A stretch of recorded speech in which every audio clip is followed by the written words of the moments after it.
Olá, vocês que nos acompanham aqui na TV Unifor, seja pelo canal 14 da Alares ou pelas nossas redes sociais. Sejam mais uma vez bem-vindas e bem-vindos ao Sapiência, um programa que tem como foco desvendar os mistérios do mundo acadêmico, desde a concepção da pesquisa até a sua aplicação nas organizações. Eu sou Bruno Lessa, professor do programa de pós-graduação aqui da Universidade de Fortaleza, e apresento a vocês o nosso convidado de hoje, André Sucupira.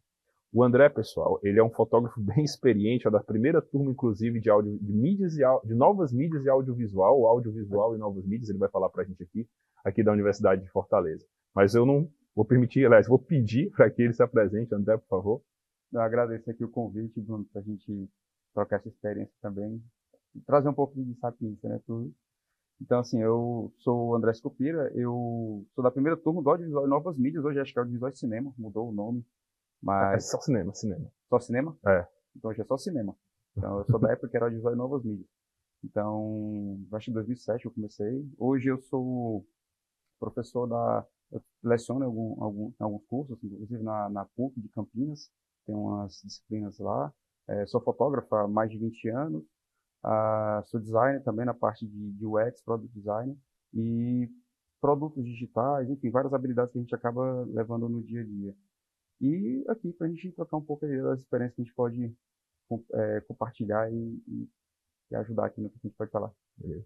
Então, André, vamos começar pela graduação, né? Como foi essa ideia, essa concepção, assim, eu vou fazer audiovisual e novas mídias. Como foi isso? Bruno, foi muito curioso, porque assim, eu lembro até hoje do dia que eu resolvi fazer audiovisual aqui, né? Porque eu fazia arquitetura aqui, eu saí do curso na metade.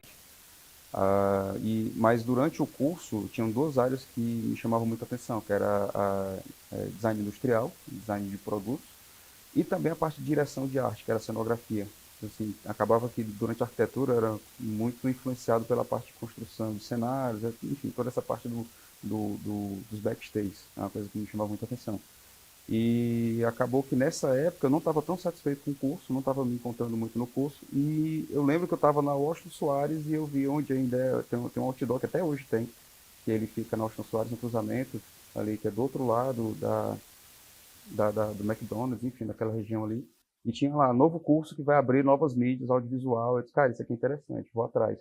E o que me chamou muita atenção, assim, dos motivos, foi que, pelo menos em 2007, quando eu entrei, eu comecei a perceber, da área de tecnologia, também fui muito aficionado à parte tecnológica, e eu comecei a me ver na cabeça assim, que o avanço tecnológico ia proporcionar várias telas, ou seja, várias tecnologias, ou seja, várias possibilidades de conteúdo. Então eu imaginei que teria mais possibilidades, várias oportunidades naquela época. Coisa que na época o pessoal ficava assim, meu Deus, tu é louco, tu vai largar arquitetura, que é um curso tradicional, para ir para audiovisual. Então, acho que essa visão foi um acerto muito bom na época de ter identificado essa demanda, né? Tanto é que hoje em dia, basicamente, tudo da gente tem que passar pelo audiovisual. Então, é algo que foi uma visão que deu um norte interessante. Como foi algo que chamou a minha atenção, que você acabou de comentar, foi como o avanço tecnológico foi preponderante para o amadurecimento do mercado que você atua. Como é que foi esse desenvolvimento que você vem observando de 2007 para cá, para esse período pré-redes sociais, por exemplo, para esse momento agora onde a comunicação nas redes sociais é tão fundamental? Então, acho que na época a gente era bem no início das redes sociais em si. Então, a gente pegando um pouco nesse avanço, via que os acessos à mensagem, à comunicação, ela começou a ficar no bolso mesmo. Então, não era, ainda tinha muito era muito claro esse distanciamento, essa identificação de o que era o desktop, né? No caso, você ir para o computador e ter o celular como um complemento de alguma coisa tecnológica, algum acesso à rede social. Mas não era tanto como uma ferramenta de comunicação de multicanais, né? Uhum. Então, eu acho que essa possibilidade tecnológica de avançar todos enfim, todos o processamento, tecnologia, a velocidade da internet, G, 2G, 3G, 4G, enfim, chegando até agora, isso daí começou a ampliar mais a gama de combinações tecnológicas que fez com que a gente chegasse até hoje, né? Ou seja, fazer uma transmissão com conteúdo muito bom e ao vivo, que na época era coisa muito rara. Uhum. Então, eu acho que isso tudo foi convergindo para que a gente conseguisse ter essa visão maior. de ampliar as possibilidades, tanto no desenvolvimento de produtos, no desenvolvimento de conteúdo em si, ou seja, uma fotografia que hoje em dia, um celular em si, ele consegue ter essa capacidade de produção de material que antigamente tinha que ter vários equipamentos segmentados e eram equipamentos caros, só que eu acho que não era tanto a questão do valor dos equipamentos, mas era a portabilidade. Então, hoje a tecnologia, ela acabou até pelo conceito da própria lei de Moore também, né? Que ela acaba que ajuda você a ter o máximo de processamento com o menor equipamento possível. Então, gera uma portabilidade muito maior. E acho que tudo isso foi evoluindo para que a gente chegasse no ponto de ter uma comunicação instantânea. Então, isso daí ajudou muito nessa construção toda, né, entre audiovisual, o próprio mercado, ele foi evoluindo, foi gerando essa oferta e demanda e dando essa condução. E já na graduação, você teve algum contato ali com a pesquisa, com a pesquisa não necessariamente científica, mas a pesquisa orientada ao mercado? Como é que foi sua trajetória na graduação, na verdade? Vamos começar por aí.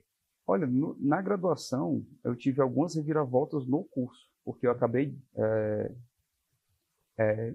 reconhecendo oportunidades e demandas durante o curso. Então, eu entrei com uma visão, que era essa visão de gerar conteúdo, gerar material, entender a parte tecnológica, tanto é que eu era muito aficionado e tinha mais contato com a parte de desenvolvimento de aplicações web.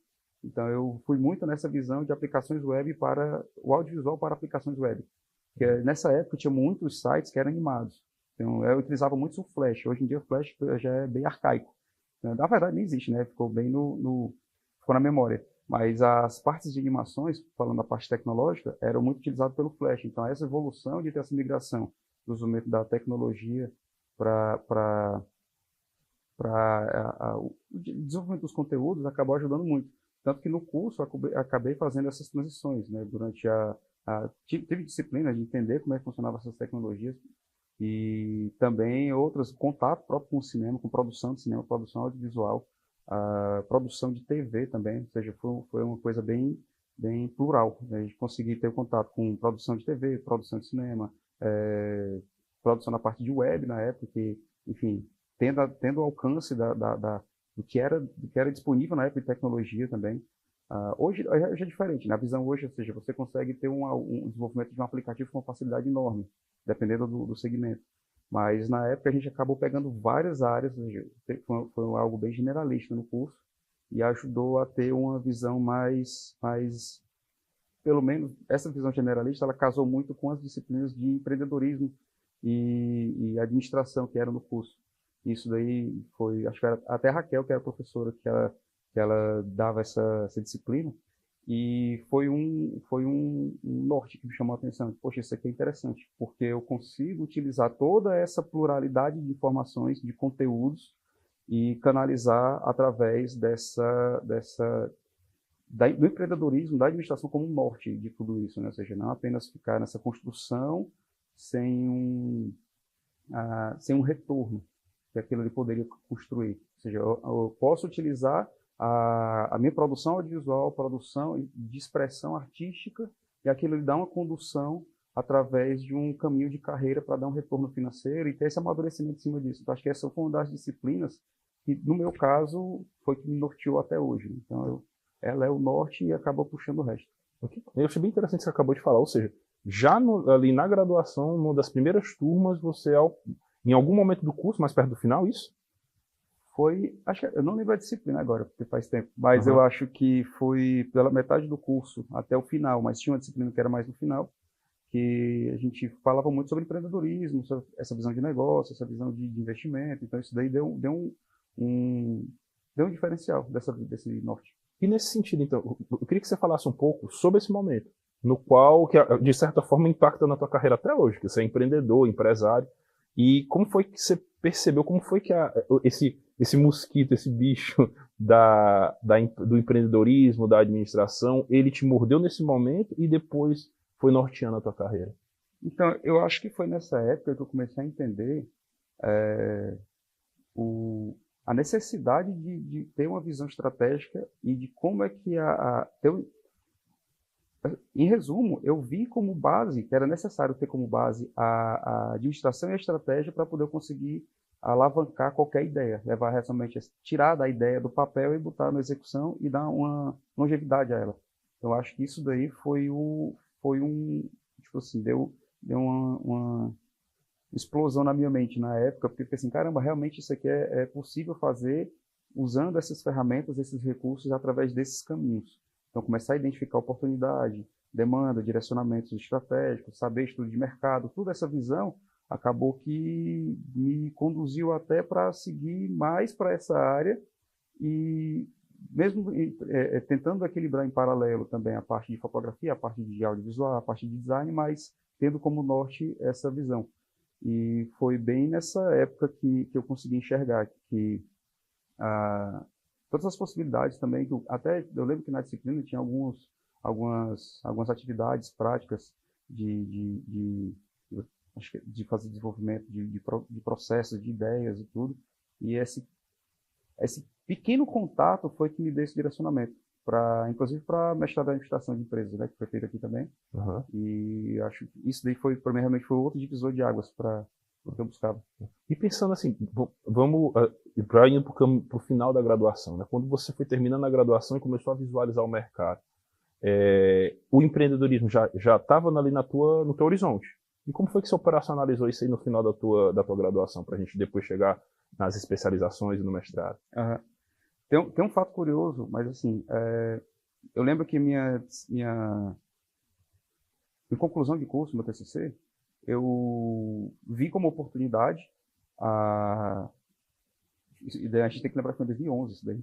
Então, eu vi como oportunidade uma plataforma ou um aplicativo, uma plataforma que ela conseguisse entrar em contato com vários profissionais e fazer um acervo de obras de profissionais da parte de curtas, longas, produções, pré-produções, enfim, pegar realmente, dar um meio, uma janela para que aquilo ali fosse exibido para outras pessoas, fora os canais de TV. Porque era muito definido entre canais de TV, o YouTube era muito fraco assim, em relação ao alcance dele, ele estava iniciando no caso, então não tem essa visão hoje de plataformas de conteúdo bem definidas como tem no dia a dia que a gente convive. Mas naquela época era muito, ou eram os canais, ou seja, tinha um canal, acho que era o Canal Brasil e outros canais também, que eles deixavam alguns slots da agenda deles para poder exibir materiais.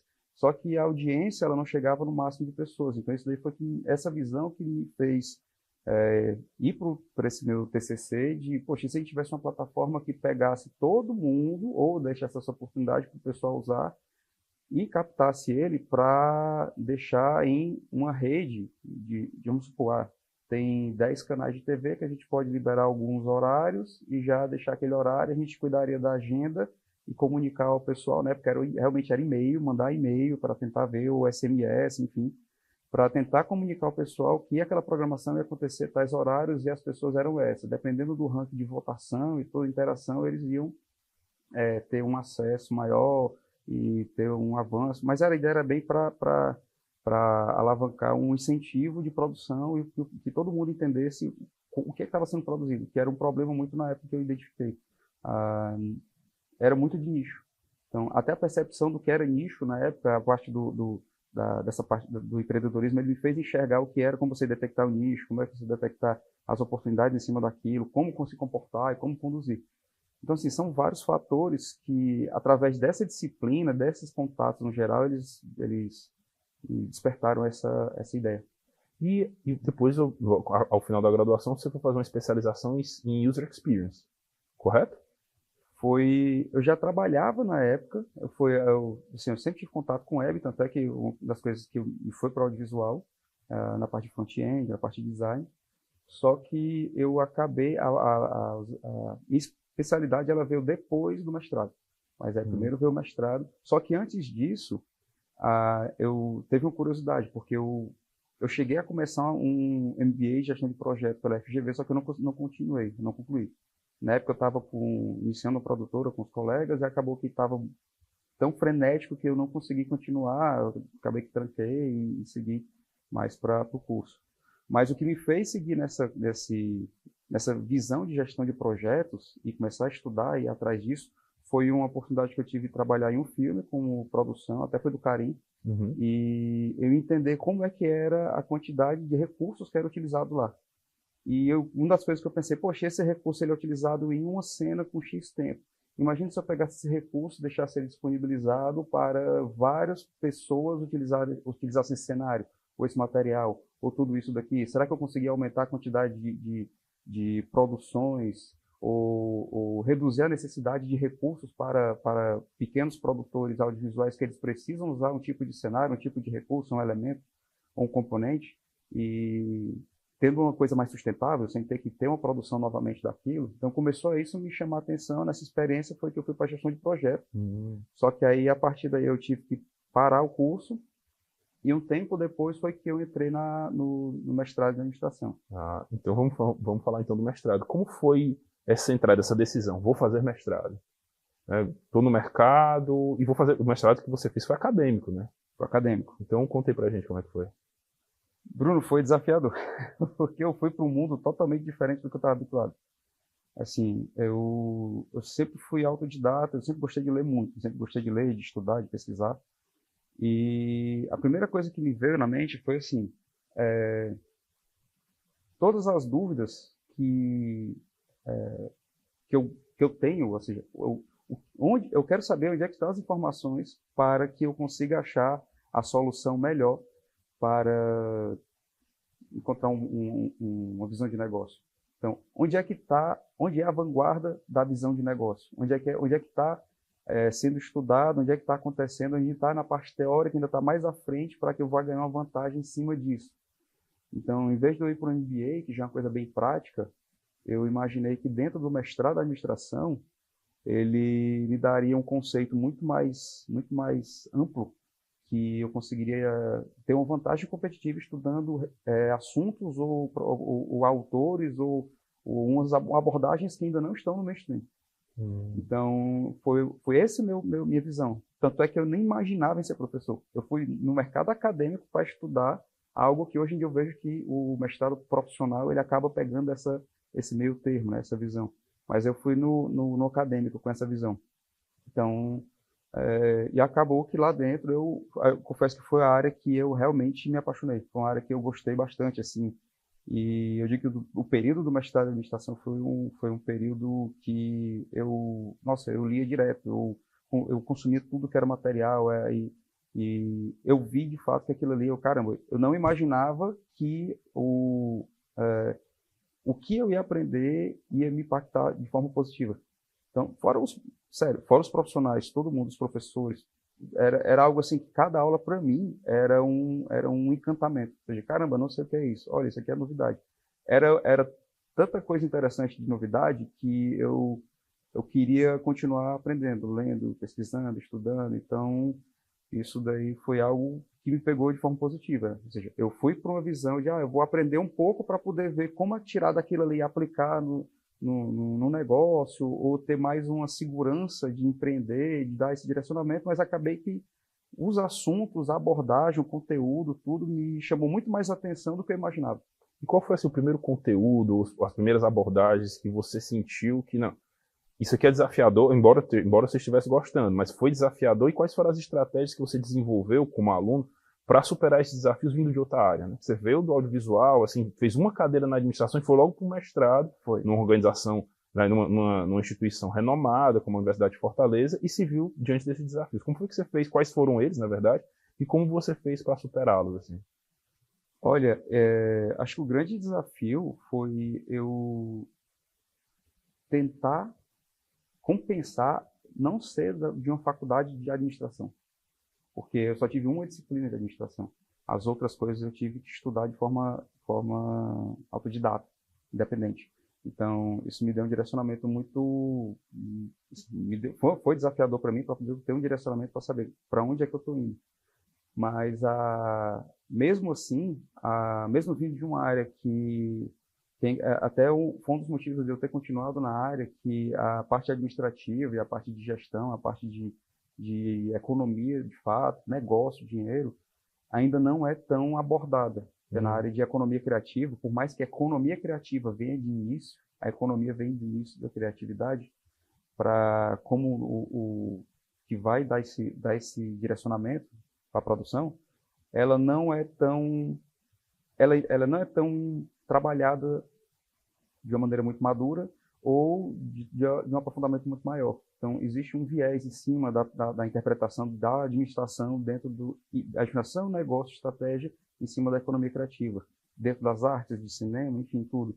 E aí eu vi uma oportunidade de aprender e colocar isso. Só que, ao mesmo tempo, foi o meu desafio de, cara, como é que eu vou conseguir falar a mesma linguagem de todo mundo se o meu background de faculdade é uma área artística e não a área de negócio, uma área estratégica, que é outro centro.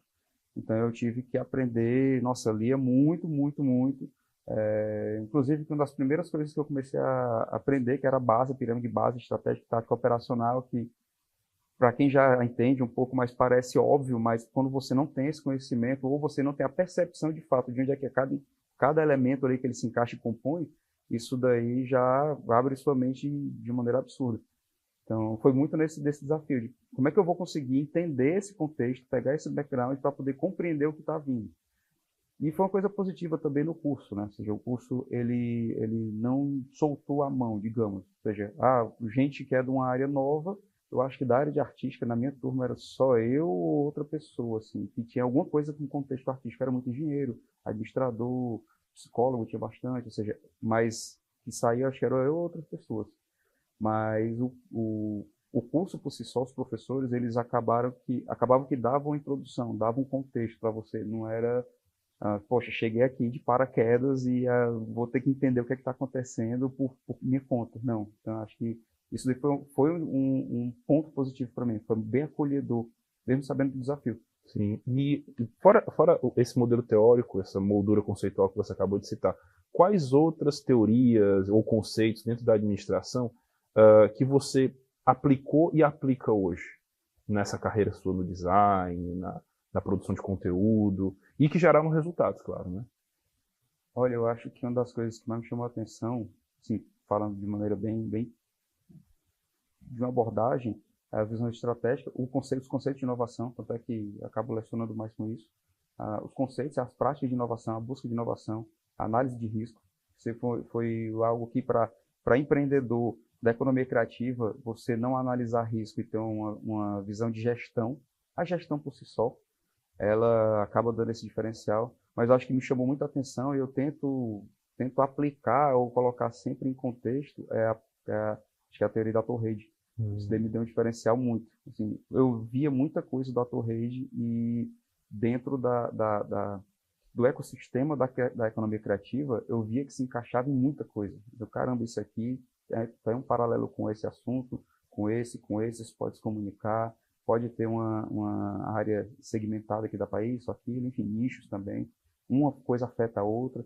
Então, eu vi que algumas das teorias, alguns dos assuntos mesmo, que eram bem específicos da administração, bem específicos do mestrado, eu conseguia traduzir de uma maneira bem clara com esse paralelo. Então, isso aí, para mim, foi um outro ganho positivo. E que outras descobertas, deixa eu reformular, qual seria assim, a coisa que durante o mestrado, nesse momento, que mais te surpreendeu? Aquela descoberta que mudou a chave do André, assim, que aquele momento, aquele momento eureka, descobri um negócio, aprendi um negócio que mudou tua forma de ver o mundo ali. Bruno, eu acho que foi tudo. Porque tudo primeira novidade, é mais assim, quando é tudo não é nada ao mesmo tempo. Mas eu vejo que essa visão de trabalhar o conceito da formalidade e informalidade e os ganhos e como as coisas se desenham, se comportam dentro da formalidade e informalidade. Tanto é que foi um direcionamento para a dissertação. E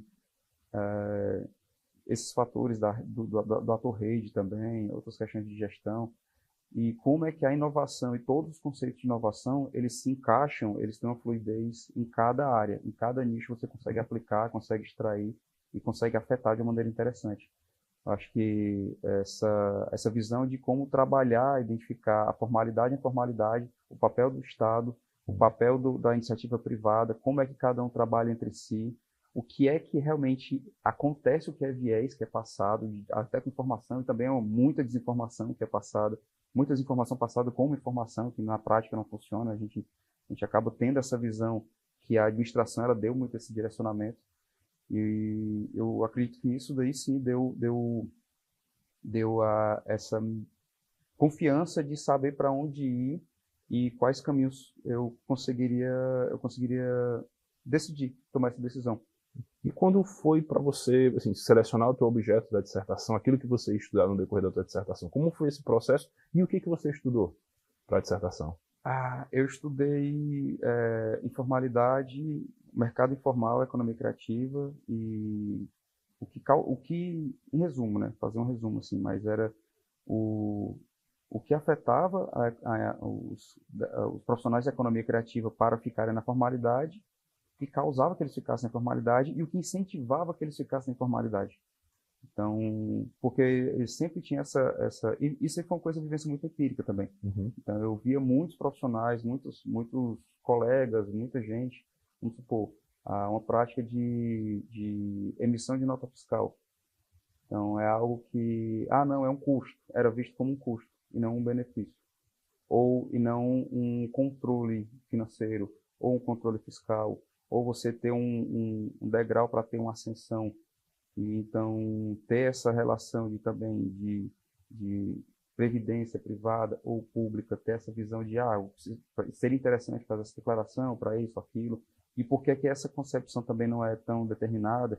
Ou seja, muitos profissionais identifiquei que eles viam muito o custo do percentual de pagar uma nota, era custo para eles do que eu ter que ficar declarando e abrir empresa.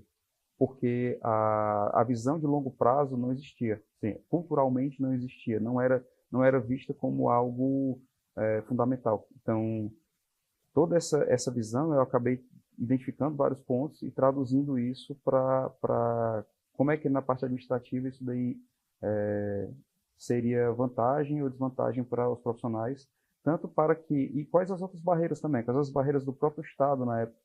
E eu lembro que na época o MEI tinha acabado de entrar, fazia poucos anos. Então isso já era uma barreira de entrada, assim, já era um convite, já era um início, né? E eles ainda viam como uma barreira de entrada. Assim, por que ainda vê o MEI como barreira de entrada? Já que ele ajuda. Então permeou muito sobre esses assuntos. Uhum. Eu acho que esse direcionamento foi bem para, no caso da dissertação, foi bem para estudar e entender a informalidade. Como é que a informalidade é algo tão grande, assim, ele afeta tanto no Brasil e no mundo, né? Ou seja, são várias maneiras de trabalhar na informalidade e como é que isso daí evita o crescimento, tanto econômico, porque é um dinheiro que você não sabe onde é que está acontecendo, ele poderia ser reinvestido, ele poderia ter uma ampliação muito maior em próprios recursos e benefícios. Uhum. Porque assim, se é um dinheiro que está circulando, tem os valores absurdos que estão circulando e as iniciativas públicas elas não conseguem identificar, mensurar através de dados o que está acontecendo ali, ficava difícil fazer essa possibilidade de desenhar um modelo mais claro, mais assertivo de benefícios fiscais ou benefícios que seriam convertidos para os próprios profissionais. Então, eles acabavam afetando eles mesmos não fazendo isso. Entendi. E assim, se você fosse destacar, dentro dessas todas essas inquietações, esses obstáculos, as barreiras que você encontrou, se você fosse destacar os principais achados da tua dissertação, aquelas duas descobertas, aquilo que te impactou mais, o que você classificaria? O que você ressaltaria, assim, falaria para o público? Acho que uma das coisas que me chamou muita atenção foi como o próprio, assim, por mais que o Estado, pegando o recorte do período que eu fiz a dissertação, por mais que desse esse benefício de acolher através do MEI, talvez tivesse que deixar um degrau abaixo para ser mais acolhedor. Como assim? Vamos supor, eu acabei entrevistando muita gente. Então, o medo de perder pela fiscalização, a falta de comunicação do Estado, que aquilo era benéfico, acho que só a comunicação já ajudaria muito para mostrar que aquilo era benéfico para os profissionais.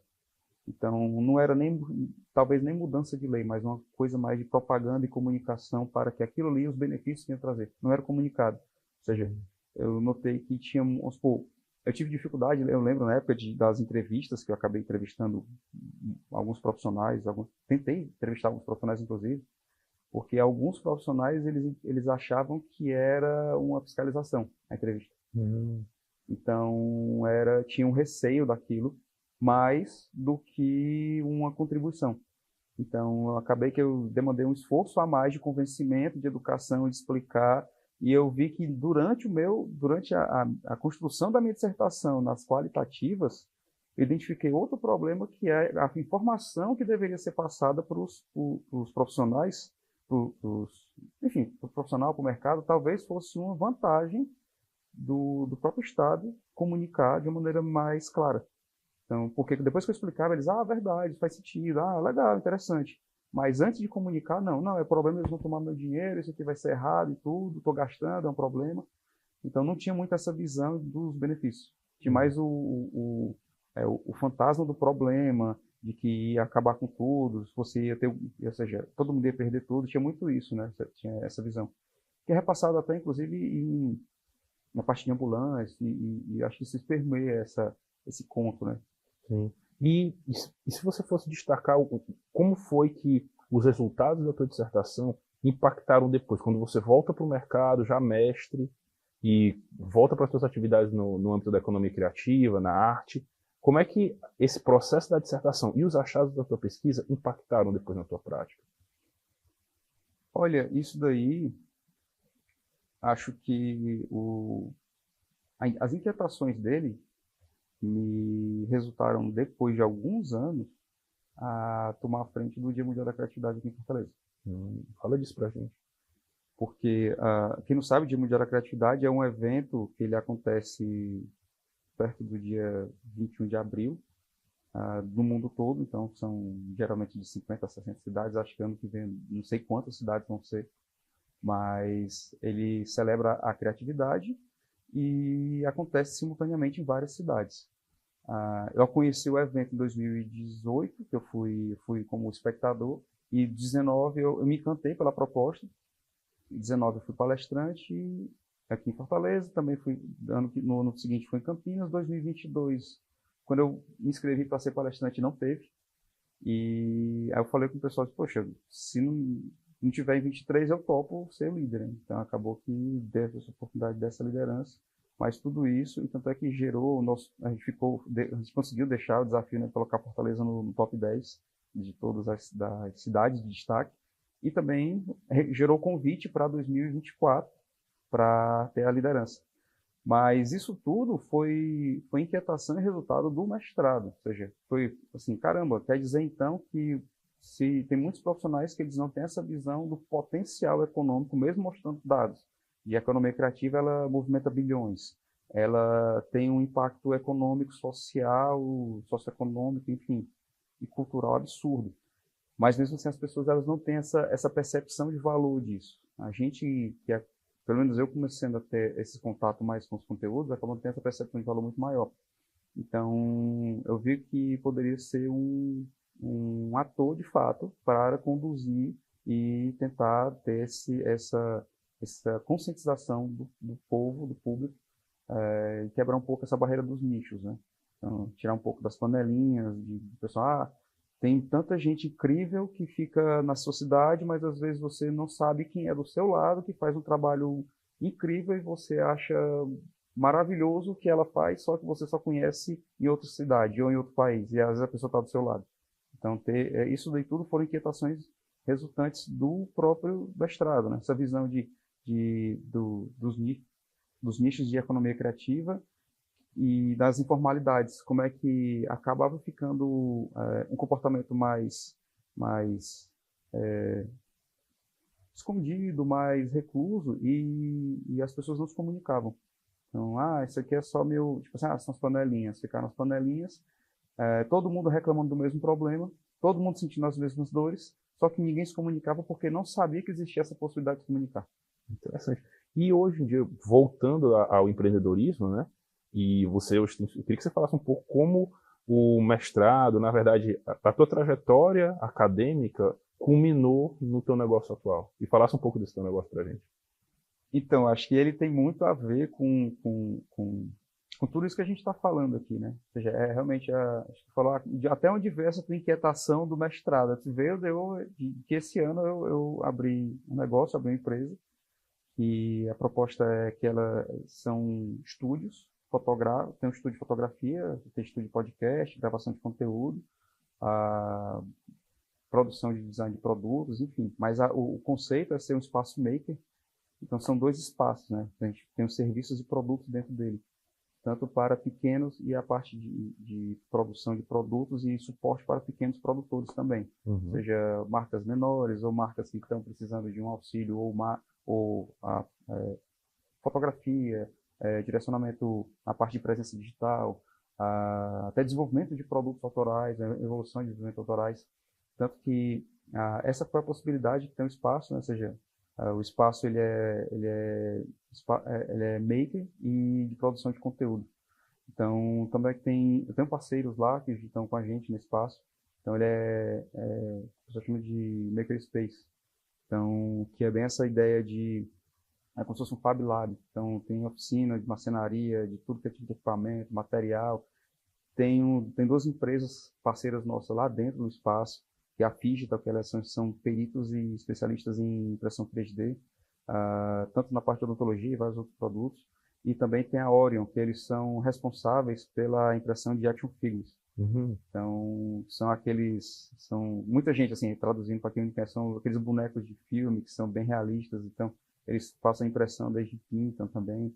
Então, são mercados que eles convergem entre si e eles acabam construindo uma percepção de valor e um alcance de negócio, né? Ou seja, são áreas que têm um alcance de negócio muito grande, mas várias pessoas não têm essa percepção de que isso daí, de fato, é algo que tem essa rotatividade ou é possível. Ou seja, isso aqui dá para fazer? Que bacana, é o que eu mais escuto lá. Então, sempre tem, tanto nos estúdios de foto, vídeo, porque lá vão ter os estúdios tanto de cozinha, podcast, gravação de aula, justamente para deixar como um recurso, eu penso assim, como uma grande caixa de ferramentas para que as ideias elas consigam ir para o mercado, de fato, e elas consigam ter uma escala. A minha preocupação é dar esse suporte para profissionais que hoje já estão no mercado e precisam ver o que está faltando aqui para dar o ajuste e dar essa continuidade, ou profissionais, ou empresas ou negócios que eles estão em modo embrionário ou estão precisando desse avanço, e a partir daí a gente dá o direcionamento para que eles ganhem escala. E nesse sentido, já indo agora para o nosso momento final, né, para os nossos momentos finais, imaginando esses profissionais da área de economia criativa, que estão mais vinculados à ideia da arte, que acabam vendo a gestão, como você falou, como até você viu num determinado início e percebeu nas suas entrevistas, com certo receio, né? E não só para estudar no âmbito da graduação, mas ainda mais para o mestrado. O que você diria para esses profissionais que têm esse medo da administração e do mestrado? A primeira coisa que eu digo, quem for da área de economia criativa, aprenda a administração. Porque antes você vai ter que se dividir em três, não em dois. Você vai ter que ter um espaço para aprender a administração, aprender como é que funciona a economia, como funciona o mercado, mesmo princípios básicos. Acho que tem muitos cursos, muitas áreas que eles acabam fazendo essa introdução, isso ajuda. E tirar um pouco esse preconceito ou em alguns casos, até uma certa repulsa pela visão da economia, porque é através desse conhecimento que você vai conseguir ter uma autonomia maior e entender, de fato, como funciona todo o sistema econômico, a parte de empreendedorismo também, e a administração, apenas a administração, no mestrado de administração, ele deu essa visão além do que eu imaginava. Então, eu consegui ganhar, eu fiz achando que eu ia ganhar 10, eu ganhei 1.000. Então, eu tirei quantidade de informações absurdas. Tanto que hoje em dia, às vezes, eu pego revisitando alguns textos que eu vi na época, porque realmente eu vejo que aquilo ali é interessante. E é mais baixar a guarda, assim. Pessoal, baixar a guarda. Quem tem essa percepção, ou quem aprendeu errado isso, ou quem teve uma experiência ruim com a parte de economia, a parte de administração, e vá aprender, vá estudar, que de fato é o que vai fazer diferença. É você entender para onde ir, como fazer e entender o que é risco. É uma das coisas principais da administração. o artista ele se arrisca muito. Então, isso é uma visão que a gente já tem. O criativo ele se arrisca muito. Ele já tem algo que o empreendedor tem também, que é a atração e aversão ao risco ao mesmo tempo. Uhum. Então, que é algo que quem é de fato administrador, ele pondera logo o risco para ver se vale a pena ou não, se compensa e já recua. Já o administrador, o empreendedor e o artista, eles se jogam e constroem o paraquedas durante a queda. Então, eu acho que isso daí são perfis mais parecidos do que as pessoas imaginam. É verdade. E nesse sentido, assim, quais seriam os teus próximos passos, né, para a gente concluir? Quais seriam, não só no âmbito acadêmico, mas também no âmbito desse novo projeto que você está engajando? Quais são os próximos passos? Bruno, eu não sei, acho que uma das coisas que eu tento é, através da CISAL, que é o espaço. O Cisal, gente, a empresa dele, viu? Depois sigam lá no Instagram, Isso, estúdio.cisal. Estúdio.cisal, vamos seguir lá. Então, através do espaço, através desse espaço, eu consegui conscientizar através de cursos, ou cursos rápidos, práticos, com a visão mais... Que é outra coisa que a administração também me deu, muita visão do PBL, que é uma coisa mais prática, que é visão baseada em problema, assim, aprendizado baseado em problema. Então, eu acho que isso daí é algo que você entender de fato, na prática, como você desenvolver o que você faz, mas entendendo custo, recurso, benefício, retorno, valores, enfim. É algo mais aplicado na economia, ou aplicado no empreendedorismo. Então, um dos próximos passos, com o avanço do que a gente imagina, né, ter essa possibilidade de ampliar esse conhecimento através assim, é meio que uma maneira de retribuir o que realmente me deu impacto, que foi essa possibilidade de entrar numa área de conhecimento da parte da administração, da parte do mestrado, e tentar retribuir, de fato, para vários profissionais que eu sei que são talentosíssimos, pessoas que fazem coisas absurdamente maravilhosas, mas às vezes falta um certo direcionamento ou uma visão de negócio maior, ou uma gestão de caixa, ou alguma coisinha que já vai dar um respiro para a pessoa e ela vai parar aquela sensação de nossa, eu estou aqui direto trabalhando e não fica nada, ou nossa, eu estou aqui gastando muito e não estou conseguindo. Isso tudo, acho que é a visão da administração, da economia também, ela dá dessa tranquilidade, você saber o que está acontecendo e não ficar navegando no escuro. Mais uma vez, eu queria te agradecer por compartilhar tanto conosco, compartilhar a tua experiência, porque a sua trajetória, ela, de certa forma, porque cada episódio do Sapiência vai nos surpreendendo e vai trazendo para a gente trajetórias muito diferentes. Nós tivemos aqui profissionais que vinham da pedagogia, da engenharia, da administração, da economia, mas é a primeira vez que a gente vê alguém que é genuinamente da arte, da comunicação, da economia criativa, e é interessante ver, como o André colocou, que a economia criativa é, acima de tudo, economia. Então, ela vai vir na esteira da gestão, da administração e na importância que esses conhecimentos têm. Então, bom, pessoal, a gente chega ao fim desse terceiro episódio da segunda temporada do Sapiência. Agradeço mais uma vez a todas e todos que nos acompanharam aqui. Agradeço também ao André pela generosidade, pelo carinho de compartilhar a trajetória, a história dele conosco. E peço que vocês fiquem conosco para o próximo episódio, no quarto episódio dessa segunda temporada, e agradeço a todos vocês, e fiquem no Sapiência, que é esse programa que vai desvendar, e está desvendando os mistérios do mundo acadêmico, desde o início até o final da pesquisa. Eu sou o Bruno Lessa e agradeço a todos.